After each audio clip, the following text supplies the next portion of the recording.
Good morning, everyone. Welcome.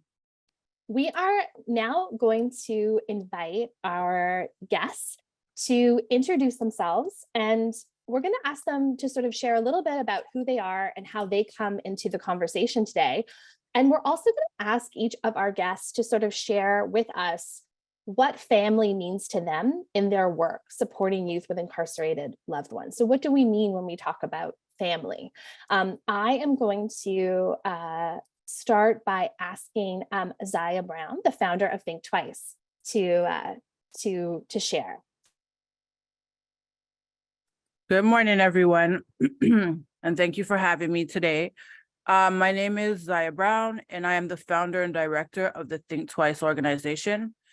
Think Twice provides supports for individuals and communities impacted by grief, trauma, gun and gang violence, as well as incarceration. So we were founded in 2006.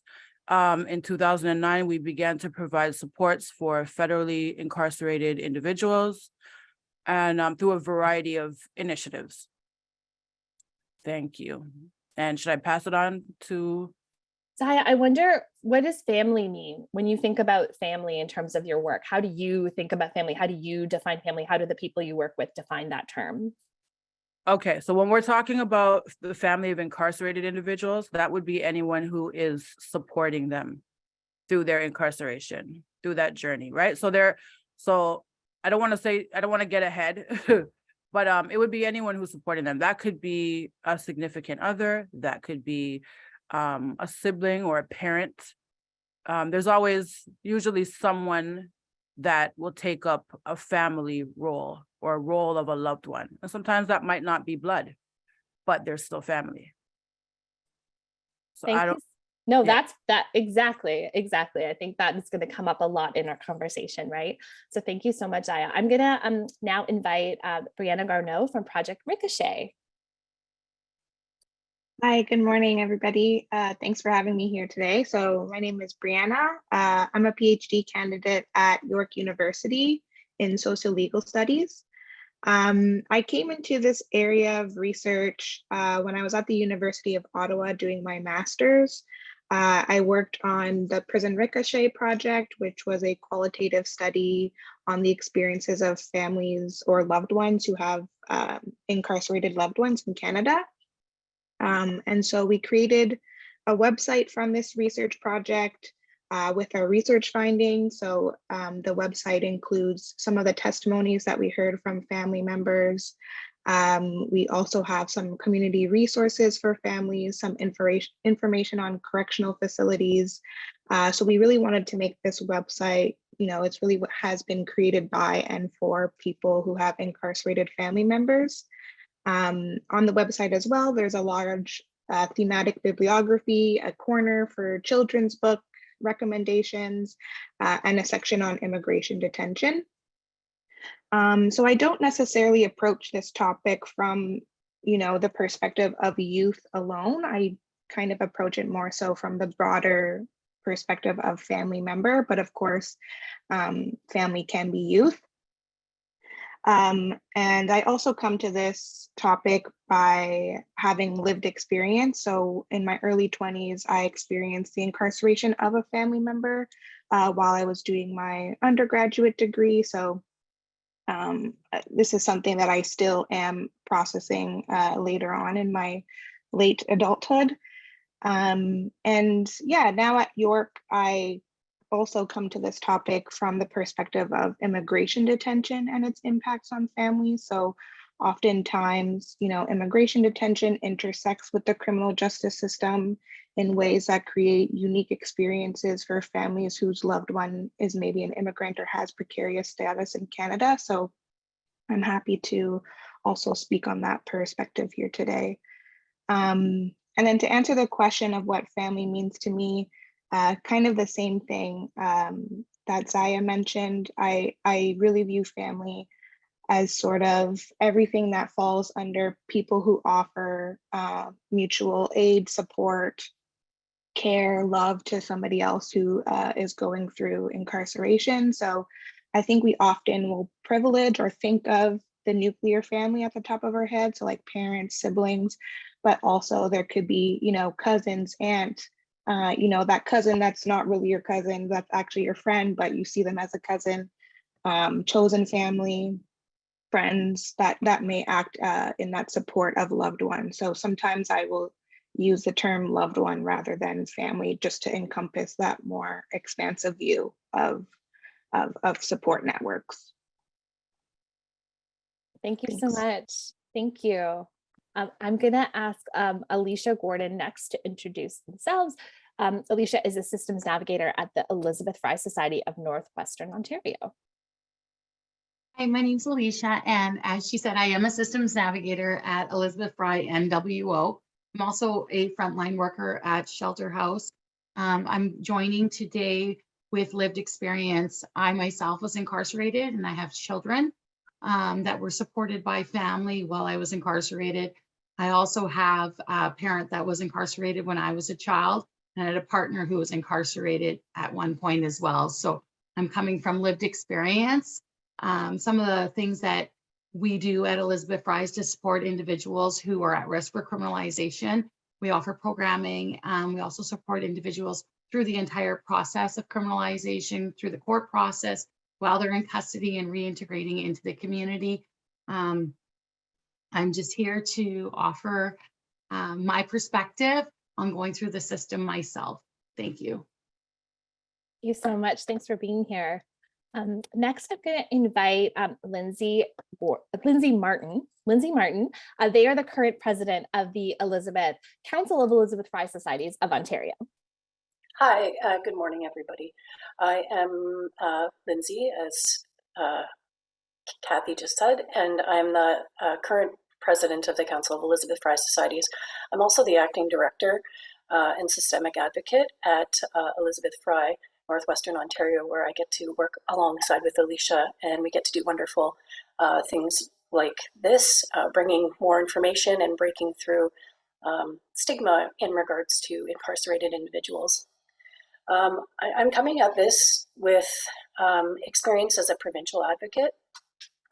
We've recently just done quite a few provincial prison advocacy visits, going into facilities and talking with incarcerated individuals just about their experiences, and we do write some reports to the ministry just in regards to human rights violations, and there are many, and just so you know, so yeah, I'm coming from that perspective, and also just my knowledge of working with individuals who have been incarcerated for about 15 years.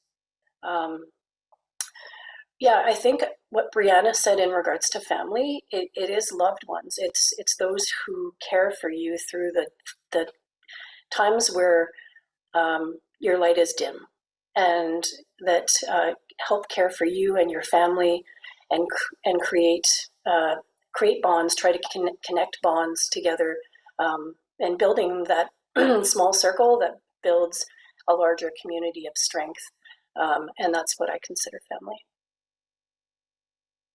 Thank you so much, Lindsay. I'm going to invite next Melissa McCletchie from the Collaborative for Racial Justice.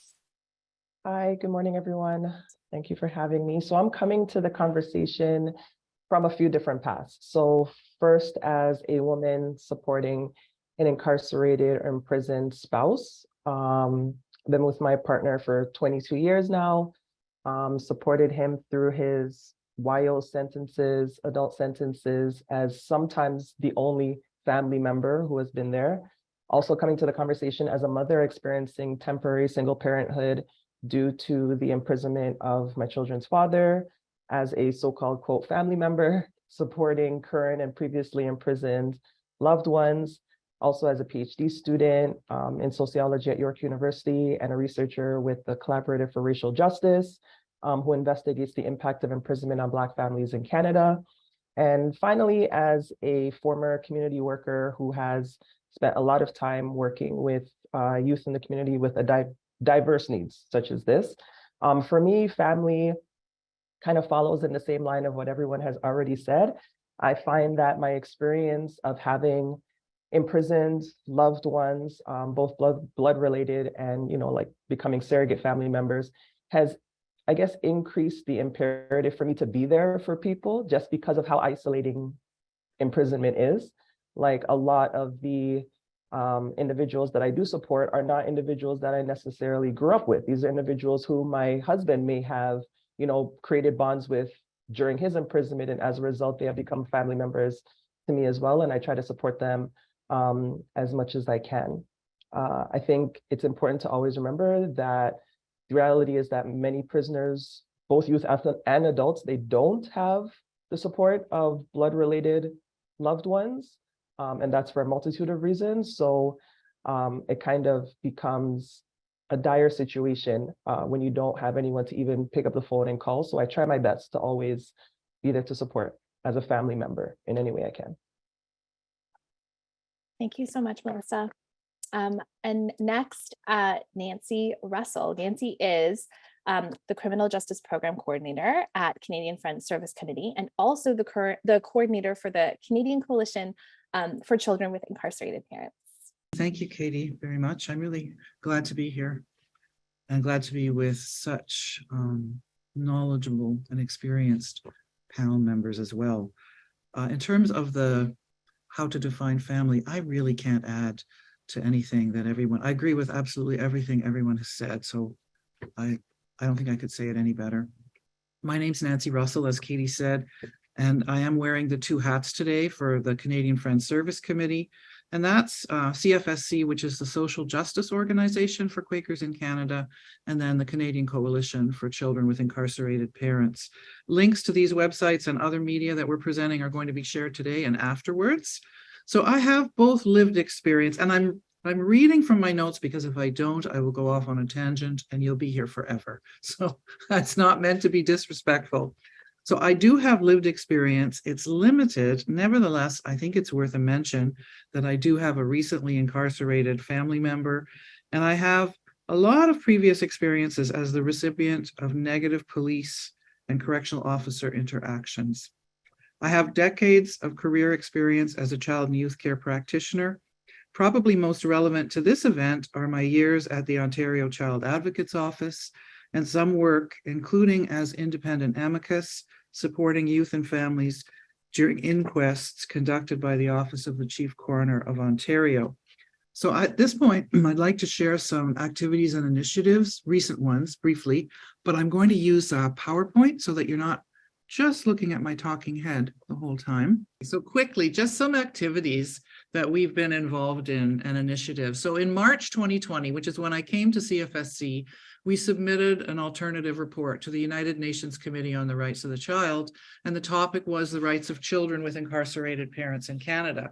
That was for Canada's sixth review of children's rights in Canada, and it was delayed. The actual session was delayed and delayed and delayed so many times. It finally went ahead, sort of a hybrid session in Geneva in May 2022, and you can see on the slide the three questions that we asked, and that Canada, the delegation from Canada, made a commitment to answer those three questions. And they made the commitment to Canada, and all of us that were there, either virtually or in person, and a commitment to the United Nations Committee on the Rights of the Child. Last Friday, we met with government again because we were, and when I say we, I'm talking about over 200 civil society organizations that submitted alternative reports as well. And we were meeting with the government again a year later about the concluding observations from the UN and the serious, severe lack of progress on implementation since last year.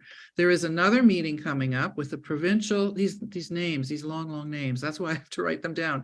The federal, provincial, and territorial ministers that are responsible for human rights in Canada are meeting in Halifax for a couple of days in June, and we've resubmitted and reminded the government of these three questions and reminded the government again of the whole issue around children's rights. And I'm talking about children and youth. And when I say with incarcerated parents, caregivers, I'm encompassing loved ones. I want to encompass, when I'm talking about family and that word gets mentioned, please think of all the things that my panel members have said about family. And that's what I mean when I'm talking about family. The other thing that happened was in November, the Office of the Correctional Investigator released the annual report for 2021-2022, and there was a significant section on mother-child programs, which are the units that are located inside federal prisons.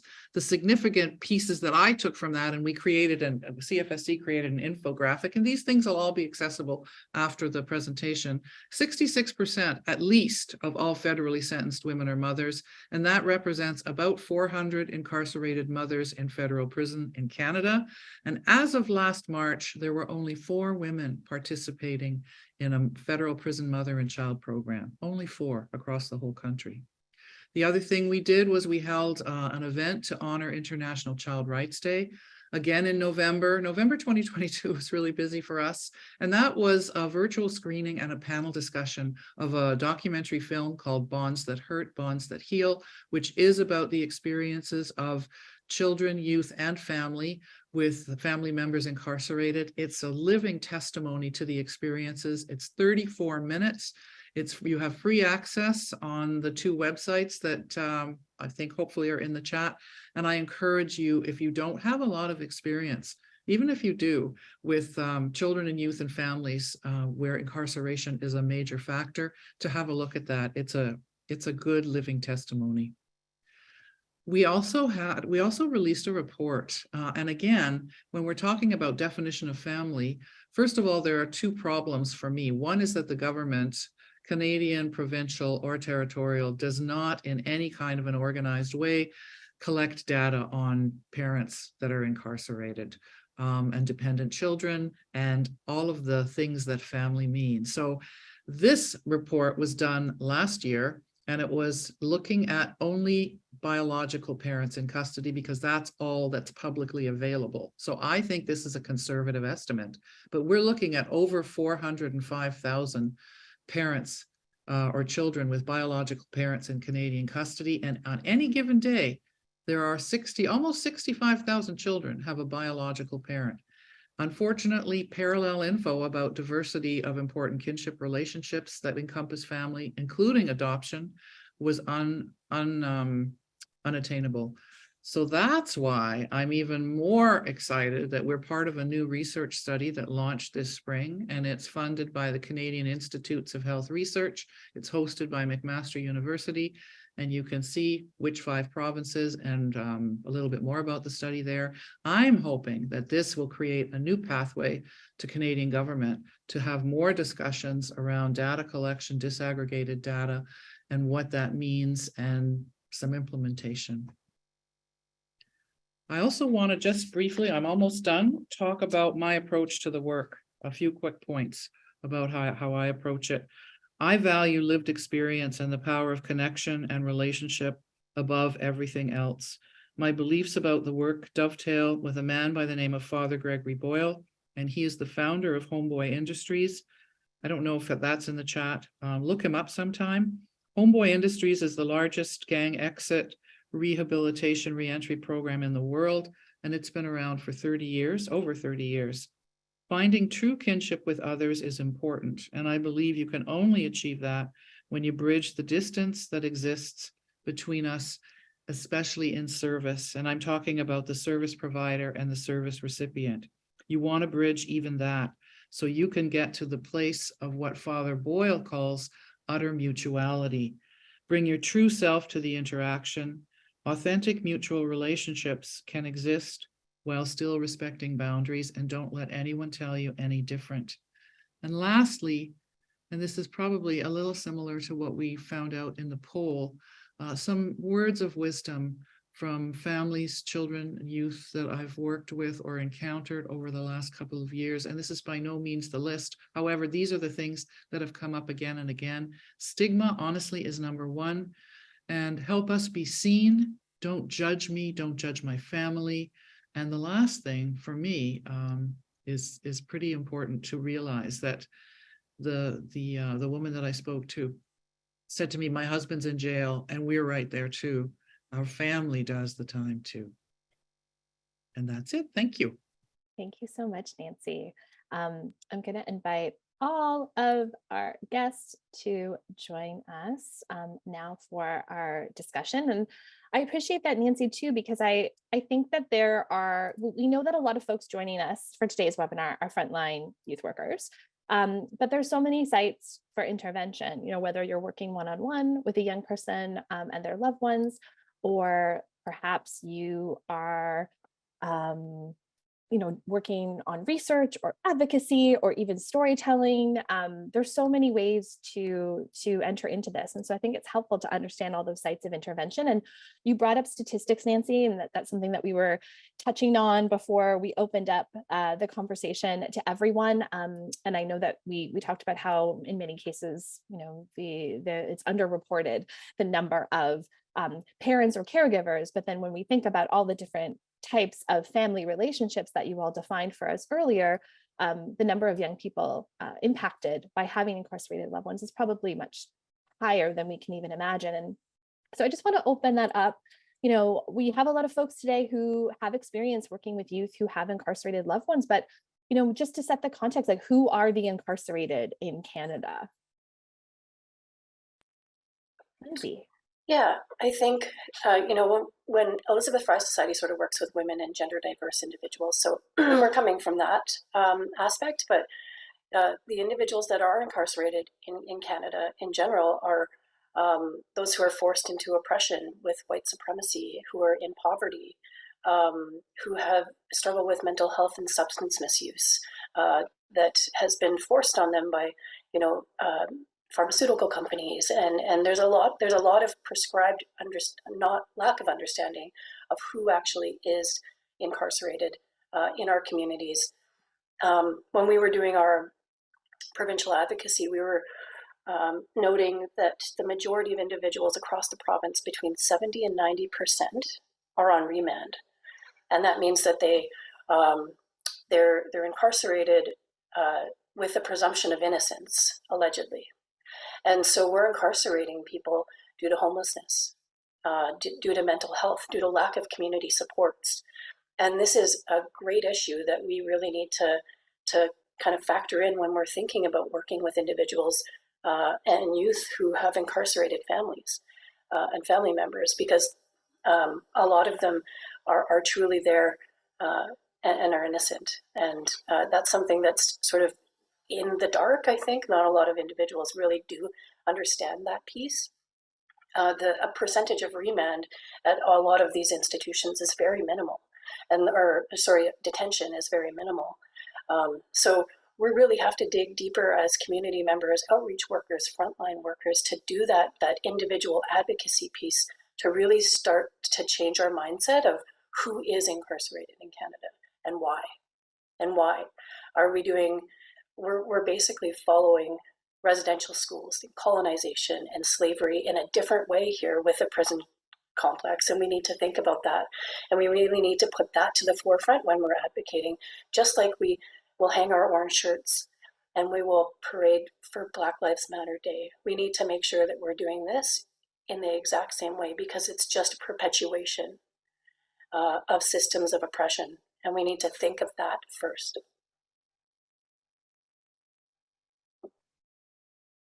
Hi, my name's Alicia again, and I just wanted to expand on some of the points that Lindsay touched on.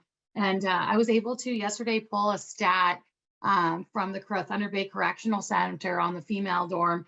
And out of 32 females that we spoke to, our staff spoke to, 28 of them were Indigenous. The question was, who are the incarcerated in Canada? It's me. I'm one of those individuals. I'm an Indigenous woman who was criminalized, who had addiction issues, and I found myself in the incarcerational system. And that didn't impact just myself. It impacted my children, and it impacted my parents, and every single human being that was associated with my family system. When I found myself behind bars, the reality is that the majority of the women there, I'd say high 90s, had children, and probably 80% plus were Indigenous. It's just the reality of every incarcerated woman's circumstances is that, the situation just continues. And it's always and ends up being a dark place for us. And I just wanted to jump in and add that. Thank you so much. Melissa. Yeah, also, just to add on, Canada prides itself to the rest of the world as being this very liberal country, right? But when it comes to imprisonment, we have very conservative views. We have this idea, this public idea that if you don't want to do the crime, you don't want to do the time, you shouldn't do the crime, right? And what I've come to understand over the years is that like none of us are immune from imprisonment. Imprisonment can happen to anybody, to any family. It's not a certain demographic of people who are going to go to jail. And just like, I think it was Lindsay who was talking about remand, a lot of the majority of individuals who are in provincial custody are on remand. They're technically and legally innocent. That in itself is a huge human rights violation. I mean, just thinking about the fact that in the time that that person has been in prison, they may have lost contact with family, they've lost employment, they've lost housing, and then the charges could be dropped. And you're released back out into society, but there's no systems in place to rectify the harms that have already been done. On top of that, this whole reverse onus bail that is being proposed by the government, I think this is an issue that a lot more of us need to be very concerned with, for the simple fact that anybody can end up in jail.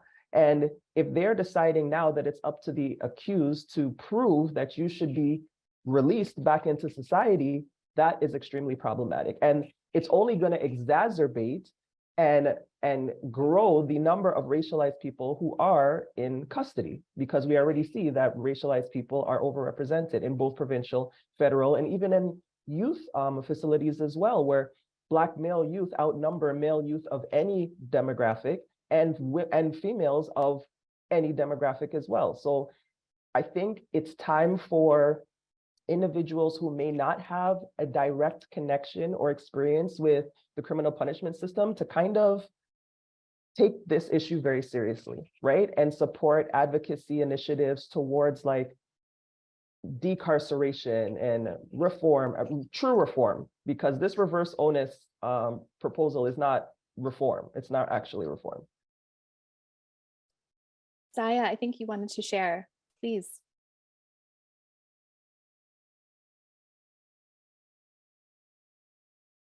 So the question I wanted to answer as well is who's incarcerated? And I would say individuals who are impacted by survival of the fittest.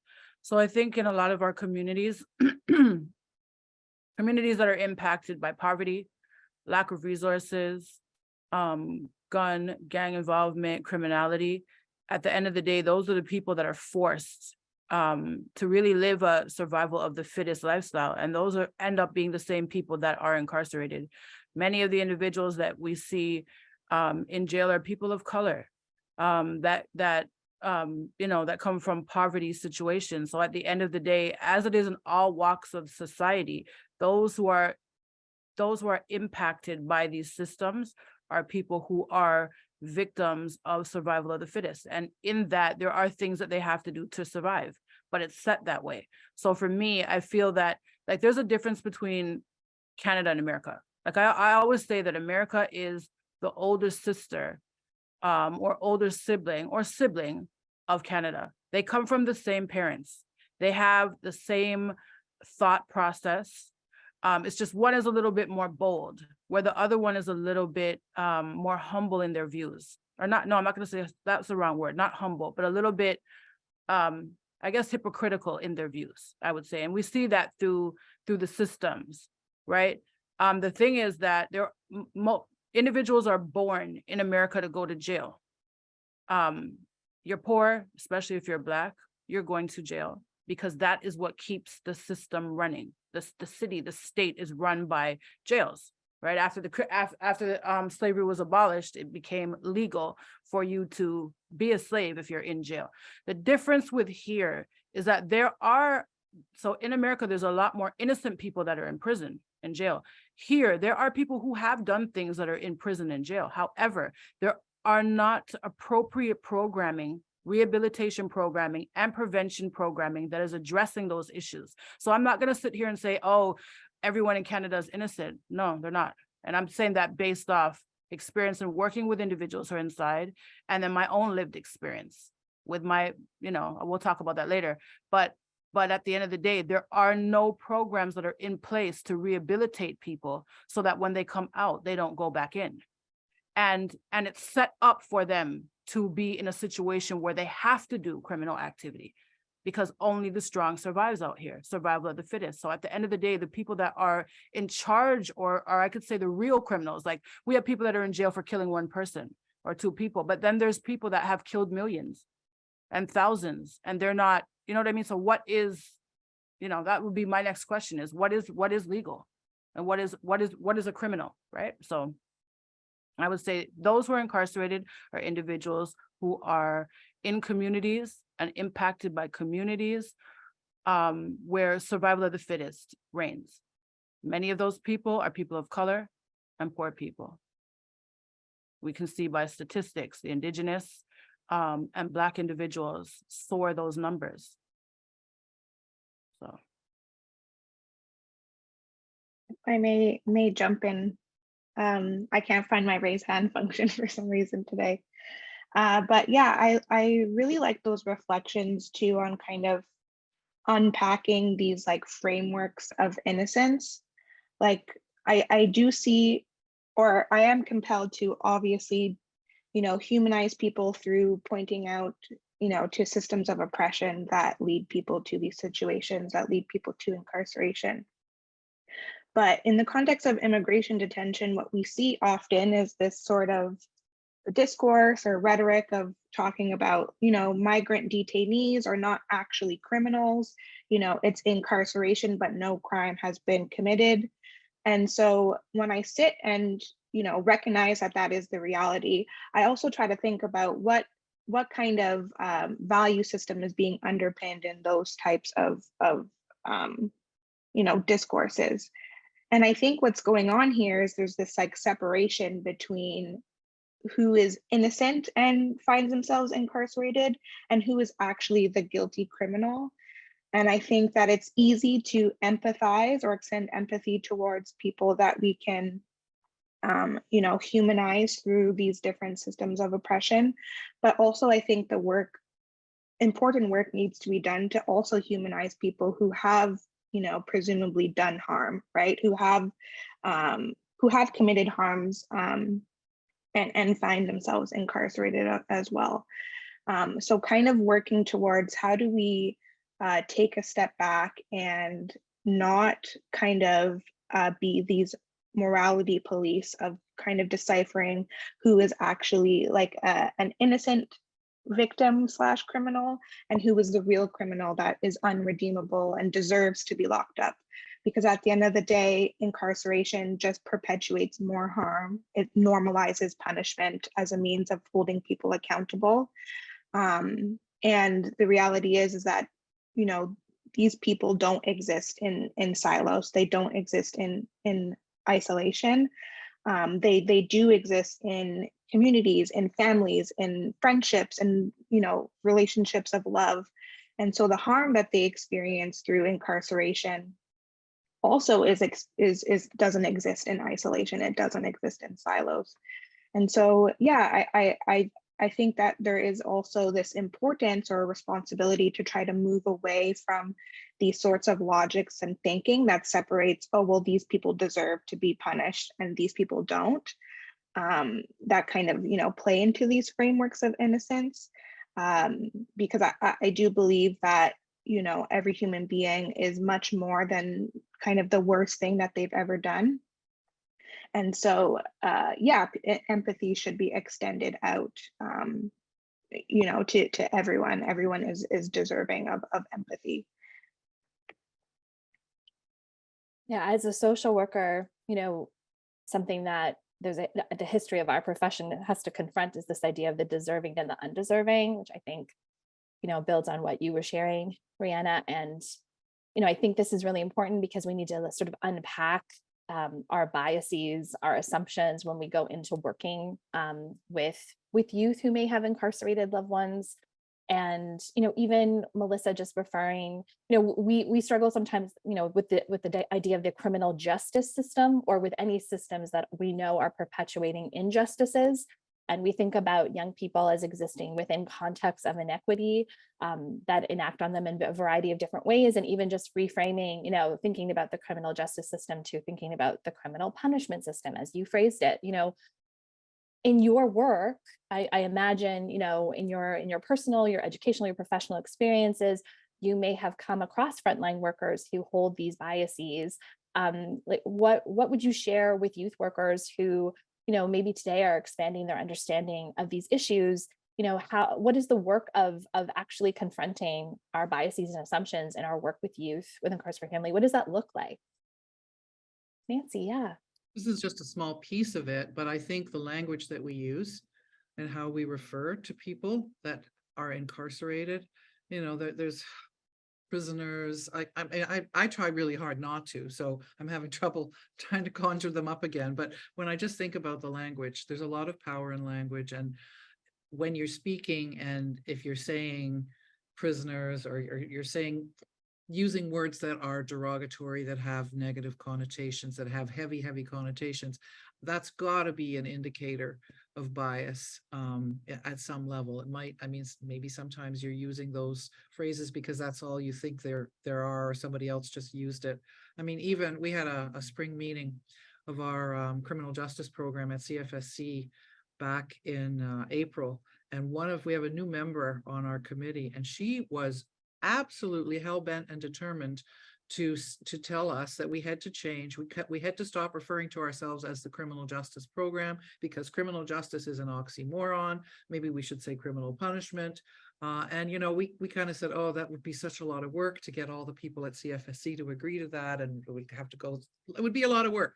But if that's not worth the work, then what are we in here for, right? Why am I in this? So I think the language is one area that we could look at.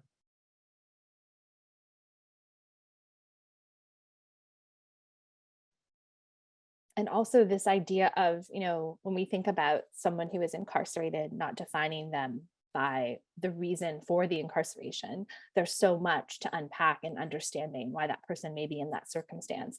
But then also not defining a young person by what their incarcerated loved one may or may not have done. And thinking about, that came up in our poll question, stigma and self-blame as being an issue that those who do work with youth with incarcerated family have to confront. So yeah, Zaya, please jump in. I think it's really important that when we work in this sector, we have to have understanding.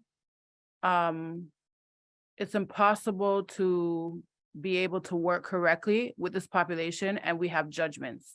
Right? So judgments have to go out the door, and we have to have a level of understanding. And I find that people that have lived experience would have more of that understanding. So with this particular population, I feel that people need to have lived experience. I remember when my son, 2005, the year of the gun, a lot of people were killed around my community, my family.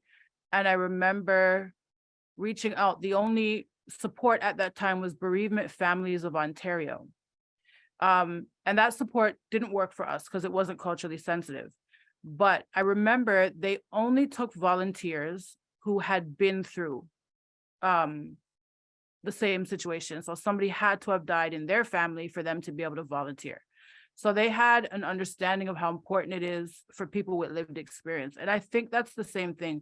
That doesn't mean that if you don't have lived experience, you're not able to reach this population. You just have to have a different level of love, understanding, and empathy. And if you have that, then you can truly reach them. I know my mentor, when I left the street, that lifestyle, my mentor, she wasn't from the streets. She didn't have lived experience, but she had a different, I would say, a supernatural level of understanding and love. And she made a really big difference in my life because of that. She saw me for more than what I was on the outside, right? She was able to see inside and speak into my life.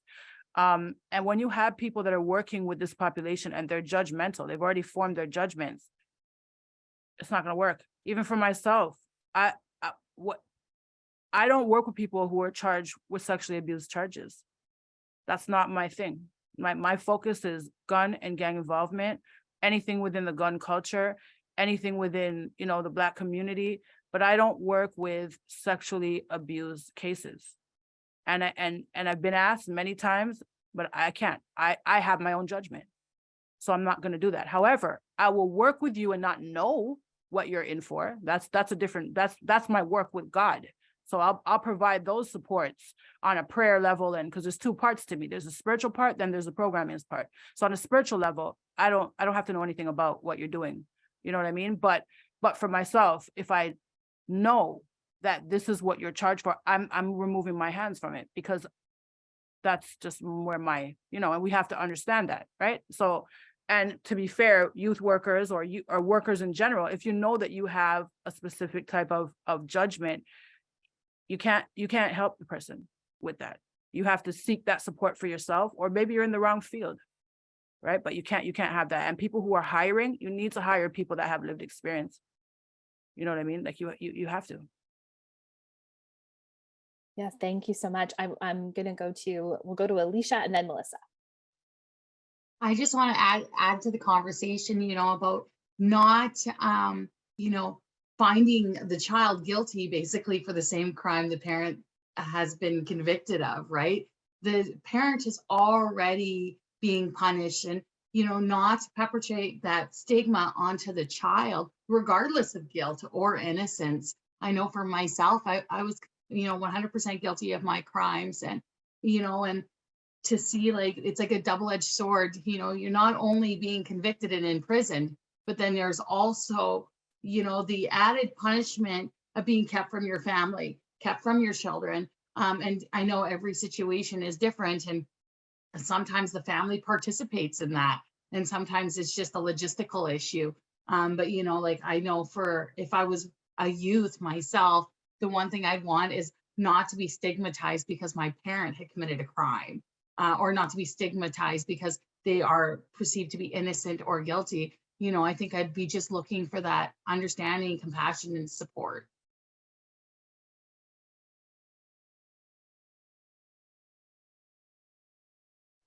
Yeah, I'll just add, I really don't want it to be that now that, we're having this conversation and sharing all of these, tips and, for how to deal with young people who may have an incarcerated family member. I really don't want it to sound like, don't go looking for those youth. You know what I mean? Like, don't go out there as a youth worker, like actively trying to figure out like who has an imprisoned family member, because that just adds to the stigma, right?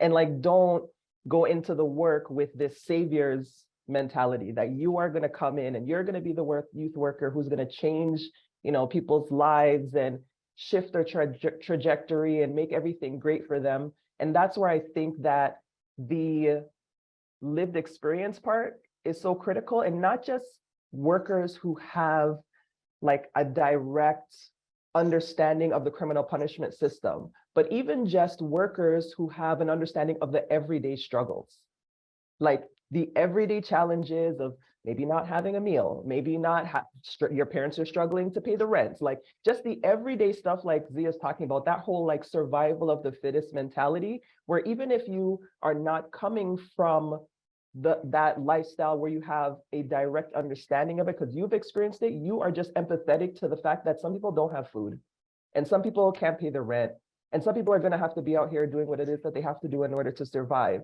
And because of that, I am willing to do what I can and provide the resources that I may have access to help make their situation even a little bit better, because you're not going to go in and change someone's whole life. Like that's not going to happen. So don't have a savior's mentality.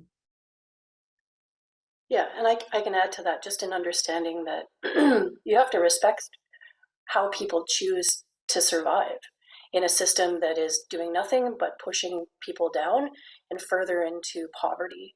And if you don't respect how people choose to survive, your judgment's on the table, and I can see it right there.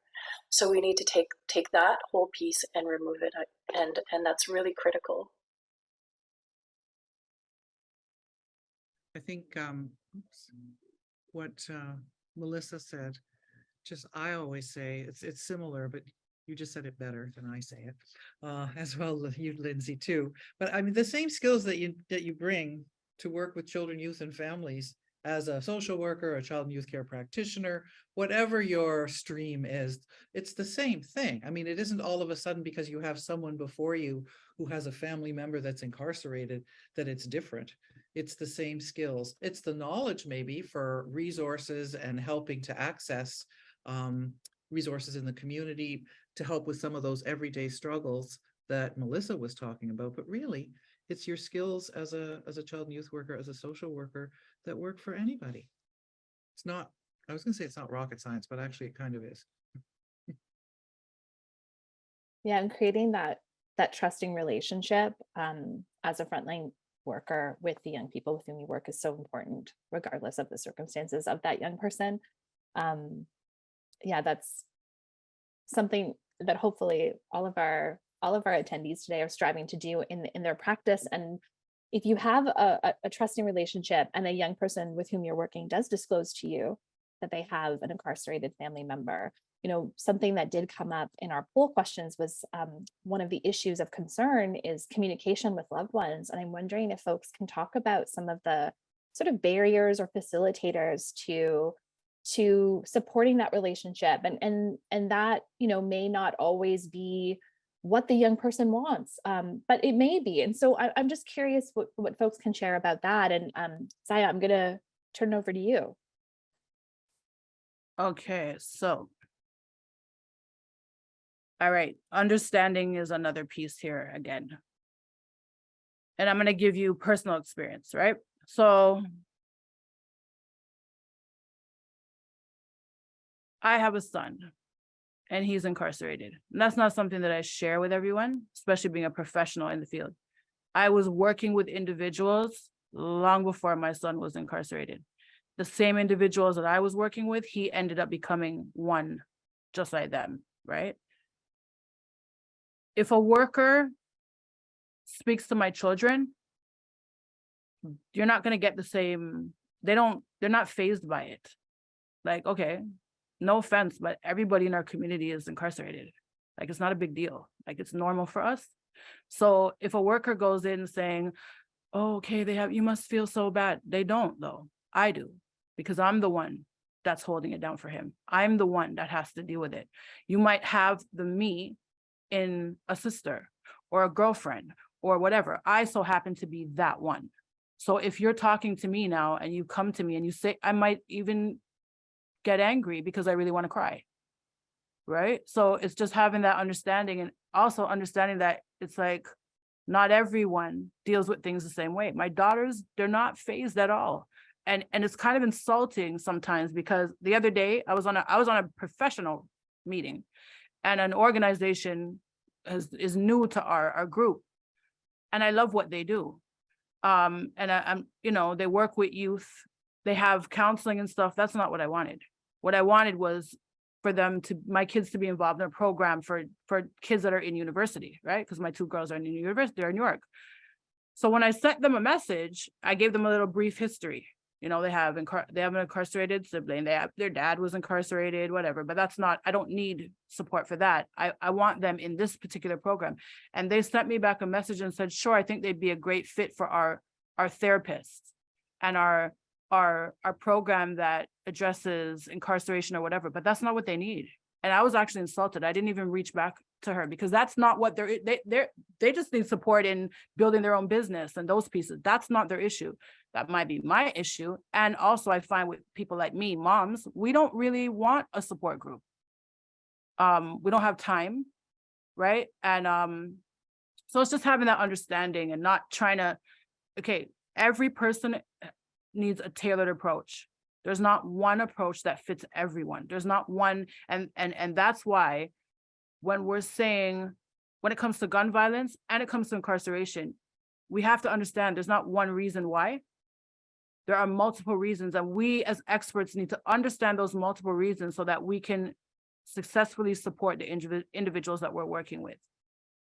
So that's just a little, and then even myself, I was incarcerated when I was a young offender, but that doesn't faze me either. Like, that turned me into who I am now. I don't need support on that. You know what I mean? And that's not what caused so yeah. I'll pass it on. Yeah, we'll pass it on to Nancy and then Melissa and then Alicia. Okay, thank Thank you. you. That's really, Saya, that's really interesting. Thank you for sharing that. This is a little bit of a different side of the prism of communication and visiting, but I just want to say, I don't know how many people here know. I'm thinking of one particular family, a person with family, and what they told me. And they've actually joined a lawyer that has a class action lawsuit about this here in Ontario. This was a father who's incarcerated in an Ontario jail, and the family had to travel 150 miles to get there, to show up, to sit in a room in front of a screen to talk to the parent. If that isn't the most ridiculous, disrespectful, I don't even know the words for something like that. There's stuff like that and various incarnations of that going on all over the country, all over Ontario. There is a rule apparently, and I didn't think I was going to be talking about this, but there's a lawyer, because apparently there, and I don't know if it was just during COVID, but apparently it's still going on in some, I think at the South Detention Center, not sure if that's the right one, that even when you go, you can't have contact. It's behind a glass. You still, as a child, you can't. And then I heard another story from another family that you can only go have as many people. So maybe if the rule is 2 at that particular institution, that's only however many seats there are in front of the glass where the microphone is. Even if you have a 1-year-old that can sit on your lap, sometimes prisons, jails are saying, no, sorry, there's no chair, there's no whatever. It's just the realities around visiting and the barriers are just, I don't know if people know. People obviously on the panel know, but I think if we could tackle this, I guess if you are a worker and you find out about this, and try and find ways to deal with this, but I think it needs to be dealt with on a systemic level too.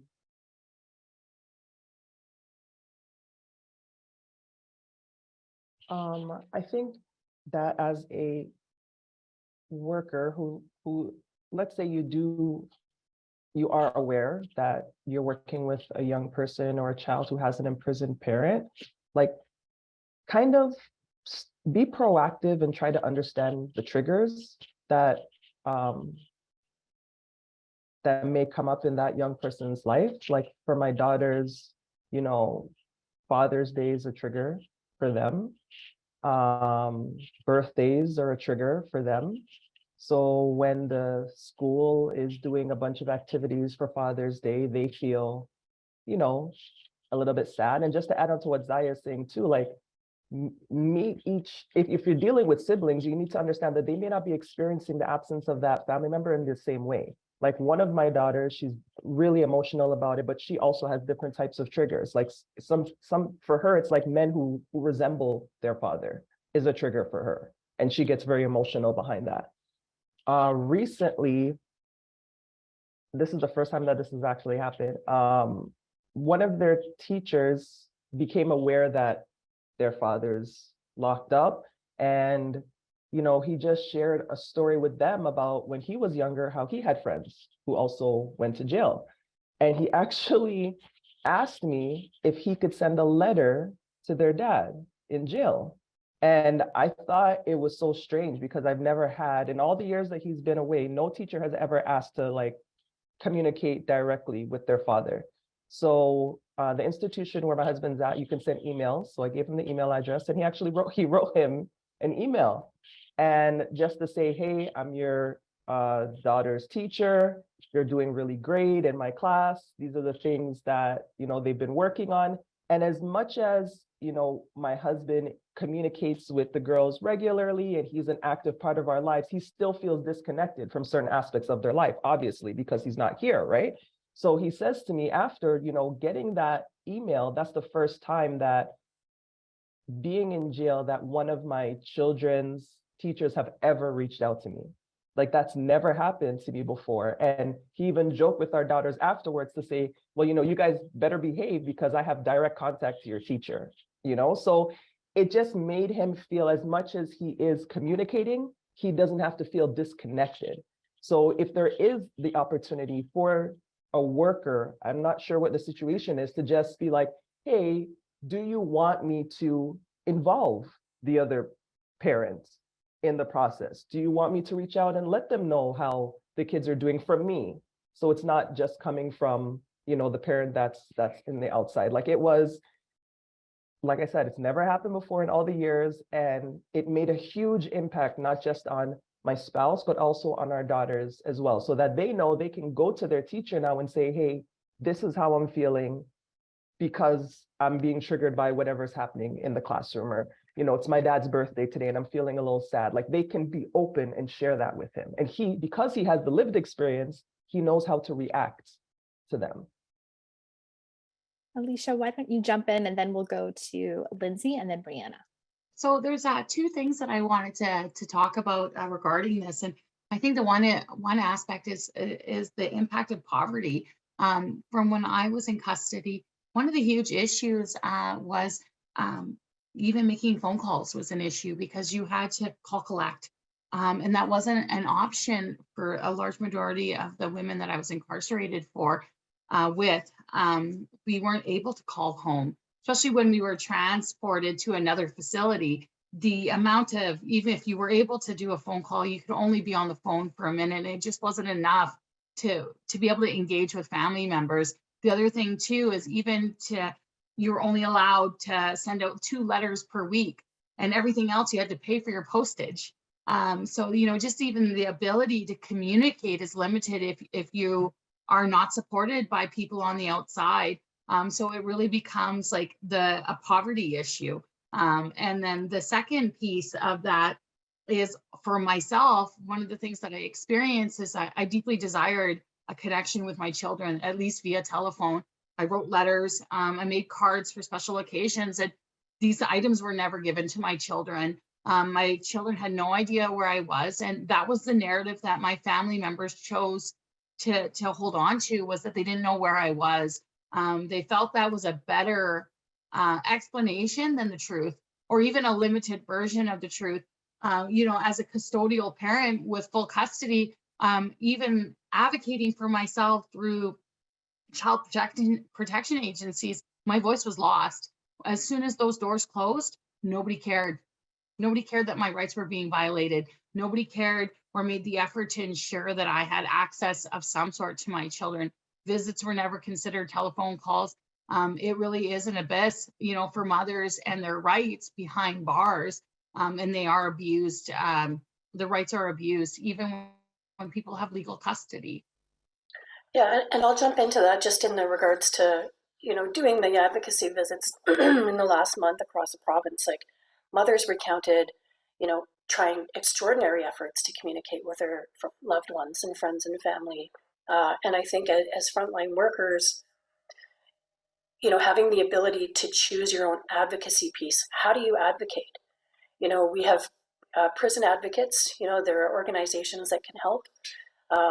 But doing your own personal advocacy, you know, making sure that individuals who are trying to reach loved ones inside are able to continue to bug and pick and connect, because I know those CEOs put those requests up in their pocket, walk down the hall and throw it in the trash. I've seen it happen. So, you know, there's so many systemic barriers to communicating and staying close to family. And to touch on Alicia's comment about being transported, like, people are transported in a vehicle like livestock across the country, like, and moved from institution to institution without prior knowledge. And they're moved so many times because of overcrowding that it's really difficult to find out where your loved one is, and it's not easy to find out when they've been moved, if they're being moved. There's zero warning. It's pack it up and get in the truck. And, you know, that kind of thing is sort of perpetuating, you know, just disconnect from families and communities. And particularly with Indigenous folks, like, community and family is so integral to their cultural sense of self. And to continue to take that away from people and further isolate them it's just perpetuating some of the same atrocities that we've seen in this country for a long time. I think something Melissa said earlier about that everydayness really stuck out with me, and I think it's what I want to highlight for this question. Just the barriers that exist in the everydayness of having an incarcerated family member that I think you wouldn't know of unless you have lived that or have lived experience. So things like figuring out visitation hours, how to schedule your visits, planning out travel, how am I going to get there? Learning what's allowed for you to bring into the institution, what is not allowed for you to bring.